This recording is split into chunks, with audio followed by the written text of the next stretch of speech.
Muy buenas tardes, queridos amigos. Nuevamente aquí en vivo, en nuestro canal Patricio Alonso en vivo, con toda la actualidad internacional que hacemos con mi amiga y colega Gretel Ledo. Para analizar qué pasa con las elecciones en Estados Unidos y el impacto global que va a generar y de qué manera nos afecta a nosotros. Por lo general, la democracia significó un modelo de elección de gobierno, un modelo de convivencia, si se puede decir, y un modelo de entendernos entre las distintas partes. Significaba que la opinión de las personas, de acuerdo al criterio con que habían logrado discernir, tenía un valor que se reflejaba en un voto, lo cual significaba cambios de rumbo o permanencia de rumbo político. Si uno toma los grandes filósofos políticos de la historia, pocos o ninguno creía en la democracia. Es decir, que el gobernante suba porque una cantidad de votos A es superior a la B y que un criterio se superpone al otro y que de acuerdo a eso queda un rumbo, por lo general, si uno ve en Aristóteles o en Santo Tomás de Aquino, eso siempre les parece un disparate. Es decir, que la verdad no podía estar sujeta al número. Si uno toma la construcción de Occidente, Francia, desde el 400 hasta el siglo XVIII, fue construido por la monarquía francesa. Si uno toma Alemania, se unificó gracias a los Hohenzollern, la dinastía prusiana que se convirtió en emperador de Alemania. Austria llegó a construir el gran imperio austrohúngaro gracias a los Habsburgos. Y España evangelizó medio orbe y llevó civilización a la mitad del planeta gracias a una monarquía. Los Trastámara, los Habsburgos, los Borbones, etc. Hoy en día todavía, si uno toma los 20 países con mayor índice de desarrollo humano, de los 20, la mitad son monarquías. Incluso, curiosamente, los países con mayor nivel de vida, incluso hoy, son monarquías confesionales. Por ejemplo, el Principado de Liechtenstein, el de Andorra, Luxemburgo y Mónaco, que son monarquías católicas, son los países con mayor nivel de ingreso per cápita y la más baja tasa de impuestos. La democracia como sistema le permitió a Estados Unidos también convertirse en la primera potencia económica, política y militar del siglo XX, donde el que ganaba gobernaba y el que perdía respetaba y se dedicaba a su vida y a seguir haciendo política en la Cámara de Representantes, en el Senado, en los distintos estados, y se preparaba para la revancha 4 años después. Por primera vez vemos en Estados Unidos que se discute la validez de una elección. Por primera vez vemos situaciones por lo menos sospechosas en las urnas, vemos lugares donde no se le permite ver a los electores qué es lo que está ocurriendo, donde se ha pedido a algunas personas que dejen el sobre, que alguien se va a encargar de depositarlo, donde algunos lugares con 60.000 habitantes anotaron 150.000 votos a favor de un candidato. Es decir, unas sospechas propias del tercero y del cuarto mundo. Lo que está ocurriendo en Estados Unidos hoy parece las elecciones amañadas de una tiranía africana. Quiere decir que acá hay intenciones de cambiar el rumbo. Por primera vez, un gobernante cumple buena parte de su agenda, reduce la desocupación del 12 al 3%, reduce la tasa de delitos, la población afroamericana logra mejores posibilidades de trabajo, la población hispánica de Estados Unidos también, se defiende la familia, Estados Unidos se retira de conflictos militares y así todo aparentemente pierde. Ahora, ¿pierde porque el norteamericano considera que el presidente se equivocó o pierde por esta cantidad de sospechas que están ocurriendo, donde se discute qué pasó con los votos de los militares que desaparecieron, qué pasó con gente que parece que llega con urnas cerradas y con votos ya contados, en lugares donde de golpe entran 150.000 votos a favor de un solo candidato y cero del otro, es decir, con una trampa propia de un país sudamericano donde sabemos que cuando hacen trampas a veces ni siquiera disimulan, no es que le ponen 70% a votos a favor de un candidato y un 30% al opositor para disimular, no, van y mienten con el 100%. Bueno, aparentemente esto está ocurriendo en Estados Unidos. Si cambia el gobierno, si se va Donald Trump, una suerte de proteccionista norteamericano que permitió que buena parte de la industria norteamericana vuelva a Estados Unidos y que los acuerdos industriales que hizo con México obligó a los empresarios mexicanos a subir los salarios en México. Una paradoja, curiosamente. O vuelve el Partido Demócrata y un grupo que aparentemente es mucho más guerrerista, ya que el valor accionario de las empresas militares en este momento está subiendo ante la perspectiva de que asuma el candidato demócrata.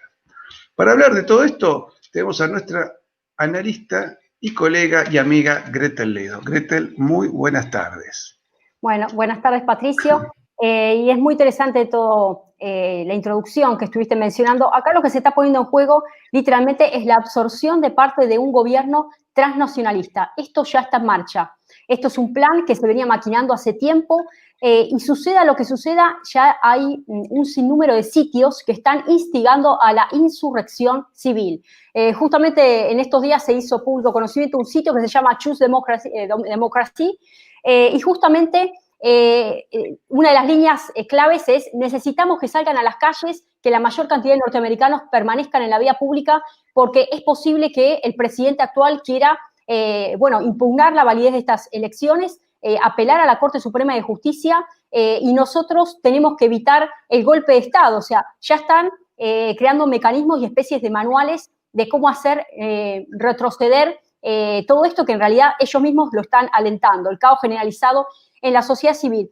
Y es interesante también tomar en cuenta la peculiaridad del sistema electoral norteamericano, que hace que el voto de las minorías pesen, tengan un peso específico, ¿no? A partir justamente de la famosa frase de que justamente no se trata de hacer más goles, sino de ganar la mayor cantidad de partidos posibles, al estilo del fixture, digamos, en fútbol. Lo mismo sucede con los Estados Unidos. O sea, se puede llegar a obtener la mayor cantidad de votos a nivel popular y no por eso llegar a la presidencia. Fueron 5 de las 58 elecciones del país que atravesaron esa instancia: 1824, 1876, 1888, el año 2000 con Bill Clinton y el año 2016 con justamente Donald Trump. Recuerden que en la elección del 2016 Hillary Clinton obtuvo 2,8 millones de votos más que Donald Trump. Ella obtuvo el triunfo en 20 estados, ¿sí?, más Washington, D.C., y fueron el equivalente para el colegio electoral de 227 sufragios. En contraposición, Trump obtuvo la victoria de 30 estados, estamos hablando de 304 votos, o sea que superó por un margen de 34 lo que estipula la ley, digamos que son los 270 votos para el colegio electoral. Entonces, lo importante es que acá cada estado va a tener la misma cantidad de electores que los representantes, ¿no?, en la Cámara de Diputados. Más obviamente los dos que tiene cada uno de ellos por el tema del Senado. Y hay una expresión que quiero traerles a la mesa, que es winner take all, ¿no? El ganador se lleva todo. Acá lo que pesan son los votos de los sectores minoritarios: mujeres, latinos, el voto afroamericano, blancos, agricultores, industriales, los pequeños empresarios, los grupos religiosos, la clase media, clase baja y también el grupo LGTB. Todo esto, indudablemente, se realizó una campaña segmentada, se llama en política campaña segmentada, donde, si tenemos en cuenta que todos los estados tienen un peso específico, hacen de la democracia un tinte diferencial, de la democracia norteamericana, que justamente nosotros, con la reforma de 1994, la reforma constitucional, hemos eliminado el colegio electoral. Y por eso jurisdicciones que en su momento tenían un peso, Formosa, Chubut y otras tantas, han pasado a un costado. Y hoy simplemente con las jurisdicciones que tienen más peso electoral, por una cuestión de elección directa a nivel población, y me refiero a la provincia de Buenos Aires, Santa Fe y Córdoba, prácticamente se gana una elección. Fíjense la asimetría entre una democracia totalmente ficticia, donde prevalece justamente un interés, donde simplemente, si se quiere, el candidato puede hacer la campaña específicamente en esas jurisdicciones, en las que les acabo de nombrar a nivel provincial en la República Argentina, y se gana una elección. Entonces, ¿cómo puede llegar a tosigar o pivotear a la hora de desarrollar políticas específicas o una campaña dirigida a ese voto? Y el resto de las provincias brilla por su ausencia. Esto no sucede en Norteamérica, por eso es importante lo que está sucediendo estado a estado. Y quiero hacerles una especie de simulacro. En este momento, a la fecha, tenemos 214 votos por lo que es el colegio electoral de parte de Donald Trump. Si sumáramos Carolina del Norte, que todavía está en una situación delicada, no se sabe, si sumamos Georgia, Carolina del Norte está aportando 15, Georgia 16, ahí ya llegamos a 245. Y si sumamos Pensilvania, que son 20 más, llegamos a 265. Y yo les estoy nombrando esos estados clave porque en este momento el abogado de Donald Trump, Rudy Giuliani, está entablando una demanda que ya directamente va a ser nacional para que no estén robando los votos del estado de Pensilvania, ¿no? Y justamente es uno de los estados, acá tengo un poquito las cifras, pero es un estado que al momento se escrutó prácticamente el 98% digamos, de los votos, y hay un empate prácticamente, ¿no? Está muy cabeza a cabeza, y son 20 los votos digamos, que aportarían a Donald Trump. En el caso de Georgia también tenemos prácticamente un empate, van cabeza a cabeza, es muy poca la diferencia a favor de poquísimos votos a favor de Joe Biden. Y Carolina del Norte, la verdad que lo de Carolina del Norte también, digamos, hay un sinnúmero de denuncias respecto al tema del fraude, y donde hoy por hoy ya se sabe que se instó al recuento prácticamente en Wisconsin, que aporta 10 votos. Les cuento que la noche del 3 de noviembre aparecieron milagrosamente 200 votos de la noche a la mañana, como quien dice, que fue literalmente para Joe Biden, y hubo 0 votos, o sea, 0 modificación para Donald Trump. O sea, esa inserción de 200.000 votos de golpe, de manera compulsiva, es una famosa operación que ellos la denominan el volcado de votos, que no solamente sucedió en Wisconsin, sino también en Michigan, donde aparecieron de golpe 138.000 votos. Ahí es donde quiero leerles textualmente las frases de Donald Trump, y él fue muy categórico y dijo: queremos elecciones honradas, queremos un conteo honrado, se están contando votos ilegales, se están recibiendo votos hasta 3 días después de la elección, los demócratas son una máquina corrupta, ¿no? Y esto ya se venía viendo, digamos, se venía suscitando, tal es así, quiero que recuerden, seguramente cada uno de los oyentes lo saben, cuando Donald Trump estuvo haciendo una campaña recorriendo estado por estado, lo ha dicho en Michigan y tantos discursos que lo hemos escuchado, él alertó de que esto iba a suceder. Él alertó de que justamente con el tema esto del voto a nivel postal, donde con muchísima anticipación se venía votando, iba a suceder. De hecho, hay denuncias y hay videos que circulan de que están votando muertos, o sea, digamos, personas nacidas a principios de siglo, ¿no? Aparición de urnas, desaparición de urnas, quema de urnas. O sea, esta máquina compulsiva está mostrando algo más gravoso.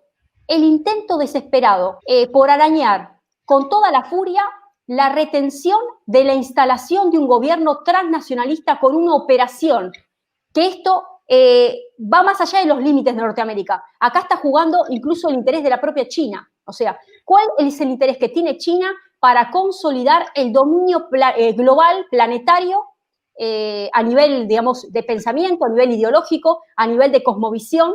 ¿Y cuáles son las empresas y las corporaciones afines a todo esto? Porque ahora les voy a decir algo peor. Donald Trump tiene la expectativa de que esto lo llegue a la Corte Suprema. Si bien Donald Trump tiene mayoría en la Corte, muchos dudan sobre la integridad porque se dice que es una corte de tinte globalista, ¿no? Entonces, ahí es donde realmente se va a ver hasta dónde van a acompañar al presidente, porque los propios republicanos están queriendo acuchillarlo por la espalda. También hay gente del sector republicano donde encuentran al presidente un político digamos, no de pura cepa, por supuesto, sabemos que no tiene un trasfondo, digamos, y una trayectoria política, y ahí es donde sopesan a Joe Biden con toda su trayectoria y su recorrido por la escena de la política, y encuentran en Donald Trump una especie de piedra en el zapato. Y esa piedra en el zapato no solamente es de parte de los demócratas, sino de parte del propio Partido Republicano, que le están haciendo la guerra. Ahí es donde vemos, digamos, una especie de connivencia y donde esto, bueno, va a escalar a otros límites, porque el hecho de querer acceder a la Corte Suprema no nos va a garantizar que realmente se esté jugando una pulseada limpia. Por otro lado, como les dije, me resulta totalmente preocupante el nivel inusitado de guerra civil que se está respirando en las calles. ¿Cómo la policía no puede llegar a hacer frente a todo esto? Se está orquestando una situación de pulverización y de caos. O sea, se está enfrentando a la propia ciudadanía norteamericana. Recién arrancamos hablando del tema de las minorías. Fíjense cómo de alguna manera esta campaña se ha tornado justamente en una campaña de corte segmentado, ¿no? Hay un sinnúmero de clivajes, si hablamos, por ejemplo, del nicho de los grupos de los agricultores, del grupo de los industriales, de los pequeños y medianos comerciantes, las pequeñas empresas. Ese grupo es el que obviamente tuvo una atracción más hacia el voto de Donald Trump, el interior de los Estados Unidos, cuando me refiero puntualmente a los agricultores. Y de hecho Donald Trump lo dijo. Él dijo: la financiación que yo obtuve para la campaña vino de la gente de a pie, vino de agricultores, de gente independiente, que justamente abraza otra noción, de interés nacional, ¿no? A contrapelo o a contraposición de la maquinaria ¿sí? De la Big Data, de la maquinaria justamente de estas grandes corporaciones tecnológicas y de los mass media. Uno observa el 90% de lo que circula y se ve automáticamente un relato totalmente digitado, anticipado, y donde también hay denuncias de aquellos estados que se sabía que Donald Trump iba a triunfar y pese a ello no se hizo el recuento de votos. O sea, se está dilatando el arrojo de datos para, digamos, conocer de que Donald Trump ya iba a la cabeza, en ese sentido. Por otro lado, los demócratas ya han manifestado que hasta que no se cuente el último voto, no se van a arrojar, digamos, las cifras definitivas. Entonces, este intento que están teniendo los demócratas por robar la elección, encuentran unos aliados claves en las corporaciones tecnológicas, que están digitando absolutamente todo esto, en las transnacionales, en las financieras, ¿sí? En el famoso Wall Street, ¿no? Como tanto denuncia Donald Trump, y lo que es paradójico y lo que es más gravoso todo esto, en el apoyo internacional. Porque acá se está tejiendo un escenario de una especie de convención y de acuerdo que el próximo liderazgo ya lo está abrazando China, ya lo está ejerciendo China. Entonces, la victoria del Partido Demócrata es la victoria y la fusión literalmente del comunismo. Y acá quiero leerles un poquito unas frases de cómo esto no es una elección, eso quiero dejarles como para que estemos pensando juntos. No es una elección que se está jugando dentro del territorio de los Estados Unidos. Esta es la elección de China, esta es la elección del comunismo, pasa por otro lugar, ¿sí? El Partido Comunista Chino logró una influencia de tanto alcance dentro del seno del Partido Demócrata que justamente el asesor comercial de la Casa Blanca, Peter Navarro, denunció que existe una alianza nefasta y un acuerdo entre sectores de la prensa, actores de Hollywood y jugadores de la NBA, ¿sí? Que están promoviendo los objetivos comunistas sin justamente ser conscientes de cuáles son las repercusiones y las implicancias, desde la exhibición de zapatillas fabricadas en talleres chinos con mano de obra forzada y totalmente violando los derechos humanos, la concentración despiadada de los grandes capitales financieros que están operando en pos de esta victoria, porque acá se están jugando intereses de peso pesado. Hace un ratito, Patricia, estuviste hablando de la industria armamentística. Esto va por el tema de las armas, va por el tema justamente de, bueno, todo lo que es la Agenda 2030, que está vinculada también a los intereses de los ambientalistas detrás de todo este frenesí. Y lo que es paradójico es la magnánime responsabilidad que se está colocando en cabeza de Donald Trump no haber llevado a feliz término la gestión o la transición del aislamiento forzoso social, ¿no? Por el tema esto de que estamos atravesando todo a nivel global. Entonces, mientras Donald Trump detecta la responsabilidad directa en el laboratorio de China para todo esto que estamos atravesando, el Partido Demócrata se lava las manos y coloca la responsabilidad en cabeza del presidente. Ahí es donde vemos claramente dónde se juegan las fichas, ¿no? La narrativa justamente de que este régimen que se está queriendo instalar de alguna manera abraza absolutamente a todos los ciudadanos con un nivel de apertura donde no distingue géneros, donde no distingue raza, donde no distingue creencias, donde no distingue valores, filosofías, él vale todo, ¿no? Entonces, en esa falsa adopción de cohesión social, que es la bandera fundamentalmente que está levantando el Partido Demócrata, se cierne un enfrentamiento y una pulverización de enfrentamiento justamente en el propio seno de la sociedad civil. Una vez que se gesta el virus del caos, ¿sí? Una vez que se gesta justamente esta situación digamos, de enfrentamiento, aparece la salvaguarda, como a partir de esta imposición autoritaria del orden. Y ese orden que va a ser restablecido, sin duda, es a partir de este aparato transnacionalista, ¿no? Bueno, recordemos que Biden ya tiene un récord de 47 años de ser permisivo con China, hay conexiones directas con la familia de Biden, con negocios chinos, y ahí es donde se están explicando el pase de facturas. Ahí se explica por qué es necesario que esta elección la gane Joe Biden, por los compromisos específicos económicos que está teniendo con el, digamos, el Partido Comunista Chino, ¿no? Yo estaba notando que acá está ocurriendo lo mismo que pasó en esa elección que fue una farsa en Cataluña, donde, bueno, me llegaban videos de toda Cataluña donde veía gente que iba a votar en distintos lugares.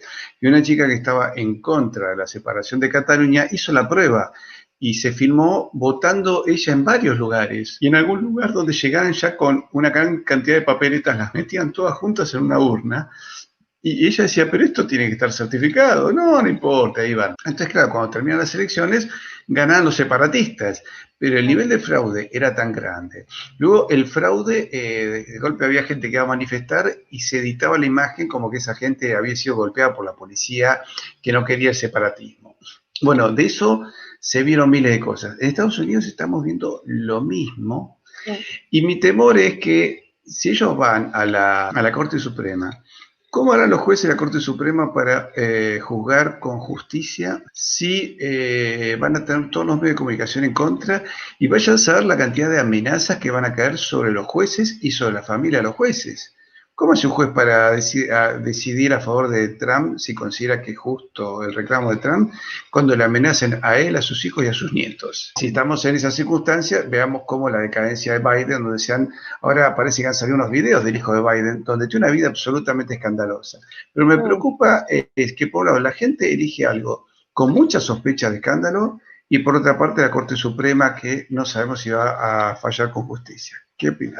Dos cuestiones que son importantes. En primer lugar, quiero expresarles lo que dijo el secretario de Estado asistente de los Estados Unidos, David Stilwell. Dijo: las actividades de influencia de China son depredadoras. El régimen es hostil, directamente atacando literalmente hacia la democracia, y están teniendo injerencia china en sectores específicos: comercio, educación, inversión y tecnologías.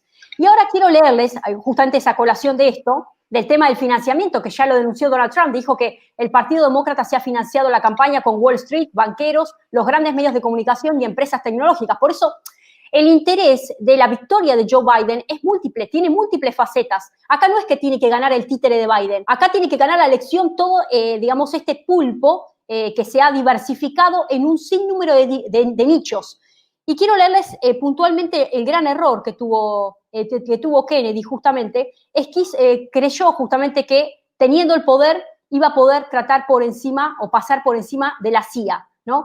Acá lo que ha sucedido con Donald Trump es que está de la buena fe, haciendo las cosas de buena fe. El tema es que a veces con la buena fe no basta. Y no basta ni siquiera con la ciudadanía que está queriendo denunciar esto a toda costa, porque se ha inficcionado, digamos, esta corrupción en todos los estratos de gobierno. Y como decía Benito Mussolini, el fascismo es la unión entre el Estado y las corporaciones. Y esto es lo que está sucediendo ahora. Actualmente hay una unión entre el Estado y las corporaciones. Hay un pacto específico de entidades gubernamentales que están llevando adelante todo este mecanismo con el apoyo económico sustancial y mediático de las corporaciones. Corporaciones, mediáticas, corporaciones tecnológicas y las transnacionales, ¿no? Los intereses financieros que de alguna manera están bregando por su candidato, su voz, que va a implementar, y ya fue bastante claro al respecto. Una de las cosas que más me preocupan es justamente lo vinculado al tema del aislamiento. Joe Biden fue bastante claro y específico, teniendo en cuenta la tesitura diametralmente opuesta a la del presidente. En estos días se dejó entrever las cifras que salieron del repunte económico interno de la economía en los Estados Unidos de este último trimestre. Y la economía está reactivándose. Entonces, a la hora de querer sopesar qué es lo que van a evaluar los votantes norteamericanos, hay que tener en cuenta que las medidas que fue tomando Donald Trump no son tan poco felices como tanto denuncia la oposición. A contrario sensu, justamente los demócratas bregan por mantener totalmente recluida a la ciudadanía en un aislamiento que llevaría sin duda a una pulverización ya absoluta de las finanzas internas de la economía real en su conjunto, ¿no? Y ahí es donde yo creo que la mayoría de la población está más que preocupada, ¿no? Por la tesitura que está teniendo, la divergencia y la visión sobre cómo enfrentar esta situación sanitaria a nivel global, la visión que está teniendo Joe Biden en contraposición con la de Donald Trump. Vemos dos campañas definidas, ¿no? Y vemos una agenda bastante clara, ¿no? Respecto a qué es lo que se quiere estar bregando e impulsando. Bueno, disculpen que estuve recién en comunicación con Patricio Lons, que tuvo un pequeño desperfecto técnico de corte de luz. Me comuniqué recién con él para darle un poquito el cierre de lo que estamos hablando. Simplemente el mensaje final que les quiero dar, porque vamos a tener que hacer una edición un poco más corta y seguro lo vamos a seguir el tema en la semana. Hay que seguir estando atentos como corolario, si se tiene en cuenta justamente estos estados que les había nombrado inicialmente, que son los estados que se están disputando en la justicia y que se ha ordenado justamente un recuento. hablamos de, pongamos atención, Carolina del Norte, que aportaría 15, Georgia con 16 y Pensilvania con 20. Ahí estaríamos hablando de 265 votos para el colegio electoral para Donald Trump. Estaría prácticamente, ya al bordecito de estar obteniendo el triunfo, y en ese caso es sustancial Nevada que, también son 6 votos, del colegio electoral y aportaría, el golpe de suerte final a todo esto, ¿no? Bueno, se espera que para el día domingo, en realidad, hay estados que ya anticiparon que recién para el domingo van a tener el conteo, final de todo esto. Y quiero simplemente dejarles una última visión respecto a la República Argentina.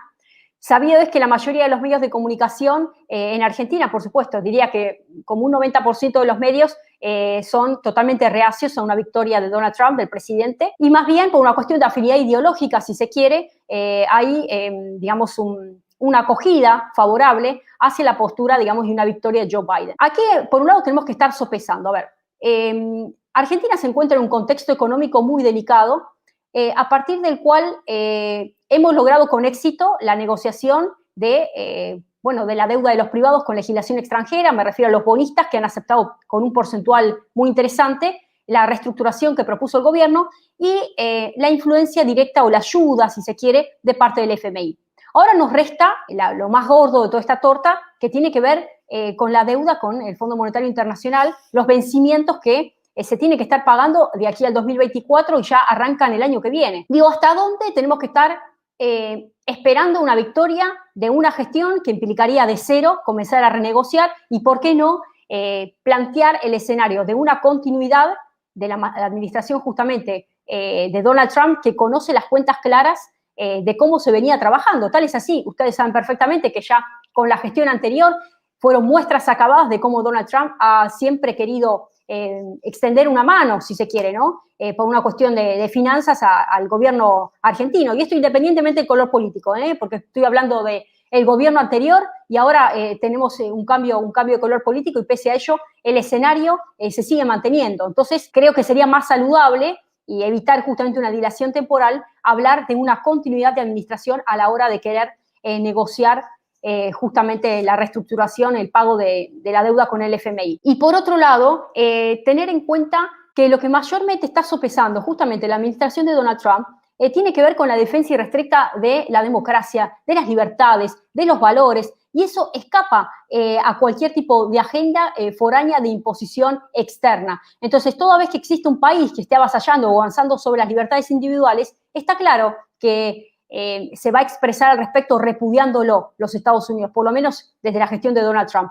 Entonces, no seamos reacios a creer que va a existir, un escenario totalmente negativo para Argentina en el caso de que continúe esta presidencia.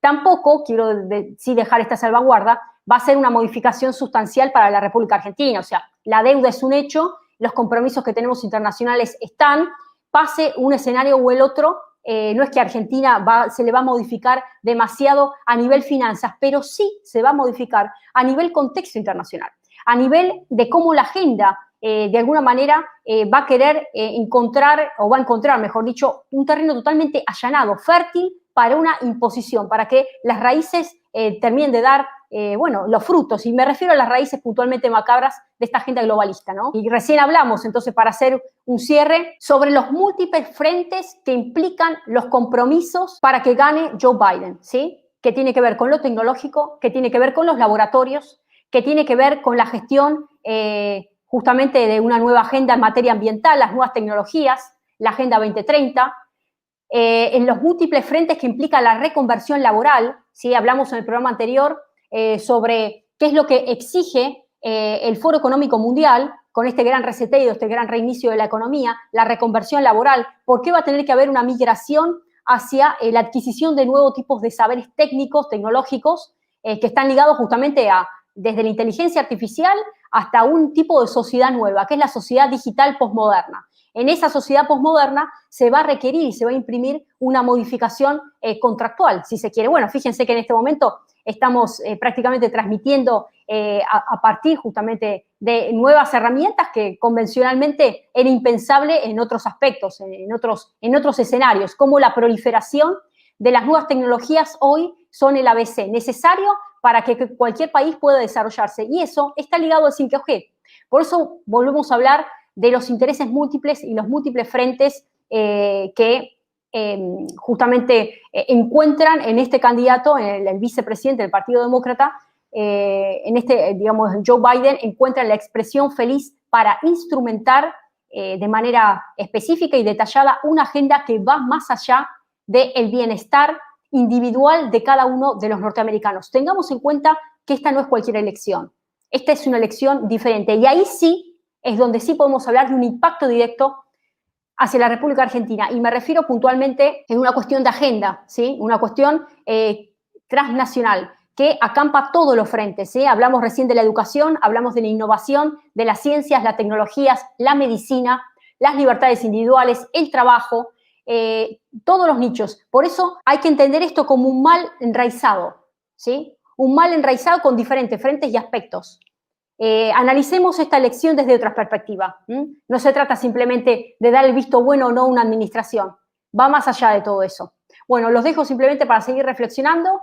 Compartan el material, difúndanlo. Bueno, participen, comenten y todos los comentarios, incluso temas que les interesaría también que estemos abordando, sería interesante escucharlos para empezar a seguir investigando cada vez más sobre, se vienen tiempos bastante duros, bastante difíciles, hay que seguir manteniendo la fe, la esperanza, las convicciones, seguir orando, creyendo que Dios nunca nos abandona. Así que los invito a todos a que se sigan suscribiendo, sigan los canales, Historia con Patricio Lons en vivo, y mi canal, les recuerdo, Gretel Ledo. También les invito a suscribirse porque semana a semana voy subiendo nuevos materiales, entrevistas, y bueno, es una manera también de enriquecimiento mutuo. Así que vamos a esperar los últimos resultados y esperemos llegar a buen puerto a nivel global.